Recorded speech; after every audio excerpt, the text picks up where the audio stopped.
Yes, we like to sing about the beauty and the romance of the Old West.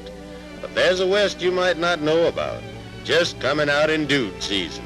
That's the workaday range country, busy making your beefsteaks and your lamb chops. There are two facts of life out here. One's grass, the other's water. There's no prettier water in the world than you'll find in the range country, coming down out of mountain snow. But there isn't always enough of it, and it isn't always in the right places. The idea is to get the grass and the water together where the cattle and sheep can use them. If nature doesn't provide, the rancher has to. We've been building a good bunch of water holes in the last few years. Puddles won't do out here. It takes a good big dam, and you got to move quite a pile of dirt.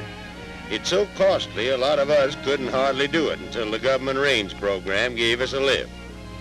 Lots of places there's water underground, too. And with a little help from the range program, we've put in windmills and watering tanks. When you got water, you can spread your stock and use all the grass, not just wear out the best range close around the water holes and ruin it with erosion. You get more beef when the cows don't walk it all off going 10 miles to get a drink. You get more beef on the herd when the grass is good. One of the things we're doing in the range program is to plow contour furrows across the slopes to make the rain soak in so the grass gets all the good of it. It's good grass and water that puts the beef on the scale, and it's pounds of beef over the scale that pay off. Naturally, we're looking for the kinds of grass that do best for us. And one new kind the range program has helped introduce is crested wheatgrass. There are other kinds adapted to various parts of the range country, too. They hold the soil. They're good for grazing. Some of them, like crested wheatgrass, are good for hay.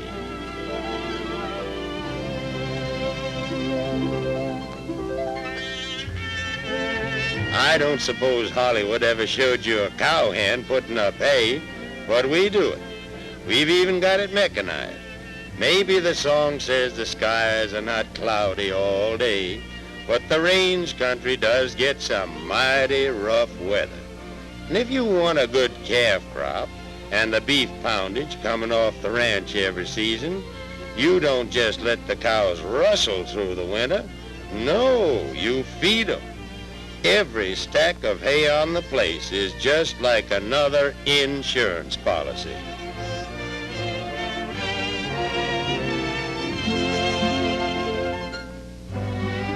If you read some of the storybooks, you'd think barbed wire plumb ruined the range country.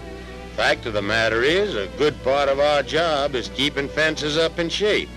You see, we're using barbed wire to make the range country better. We keep the cattle off a different piece of it each year until the grass has made its seed and gotten a new start.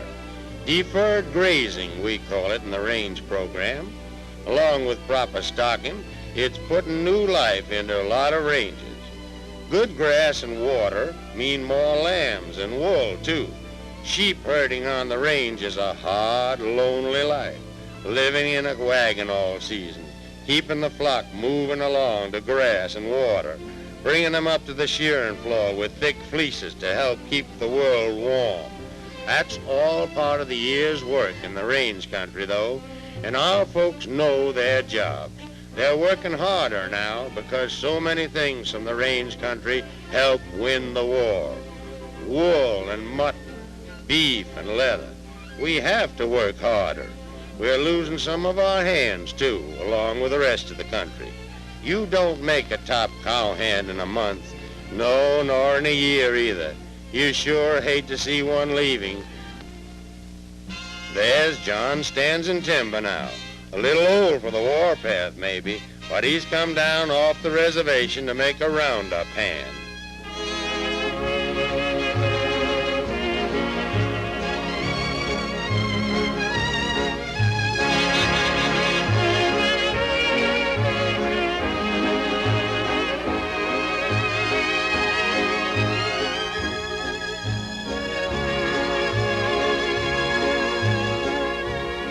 It takes a lot of hands at roundup, too. Out at daybreak, breakfast at the chuck wagon, and then get the horses in. Get a rope on the first pony in your string, and saddle up for the morning's work.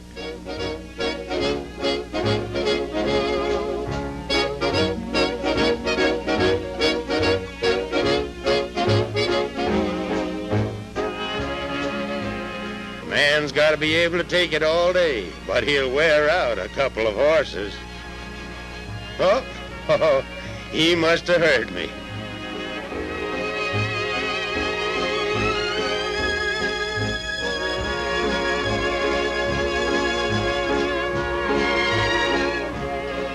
The boys have got to hunt all the draws and canyons for the cattle and get them bunched so they can rope and brand the calves.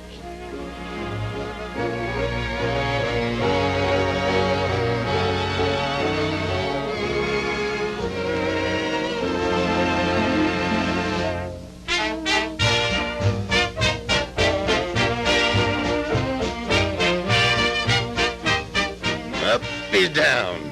Hold still, youngster, and you'll soon be back with Mama. You don't want to be a maverick, do you? A touch of the branding iron. Here's your shot of blackleg vaccine to keep you frisky.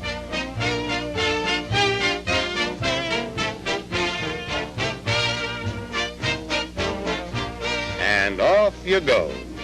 Full-fledged quarter circle you.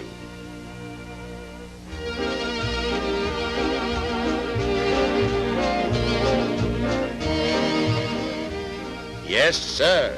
Here's your beefsteak starting to you from out here in the range country. Good grass and water, and a lot of work and worry. Don't you forget it, have gone to make that beef. Here they come, the range country's contribution to feeding you and our fighting men and our working men. Food for freedom.